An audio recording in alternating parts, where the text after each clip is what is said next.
Nori tapti fotografu? Išmokti gerai fotografuoti? Šie fotografijos mokymai GVUTLC tikrai skirti jums. Fotografijos mokymų programa parašyta taip, kad jį tinka pradėti tiek visai pradedančiajam, tiek jau pramokusiam fotografuoti, nes mokymai prasideda nuo paprastų dalykų ir vis labiau gilinamasi į fotografiją. Pradėsime nuo bazinių dalykų kaip fotografijos ir kino pagrindai. Vėliau pradėsime susipažinti su objektyvais, įvairiais priedais. Išmoksime šaudyti serijomis, stabdyti judesį ir pereisime prie pirmųjų kompozicijų, kurios pakeis jūsų fotografijas.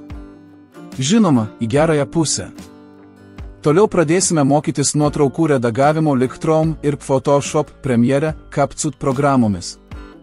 Susipažinsime su šviesomis, M režimu ir toliau gilinsime žinias į kūrybą ir kompoziciją, portretinę fotografiją ir foto bei video studijas bei jų naudojamas šviesas. Susipažinsime su animacijos pagrindais ir dirbtinio intelekto vaizdo ir garso priemonėmis ir galiausiai fotografijos ir filmavimo įdomybės. Siužetų planai ir erdvių balansas.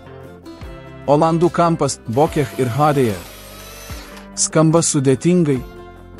Ne visai, juk mes jau tiek daug išmokome, todėl čia bus vieni niekai.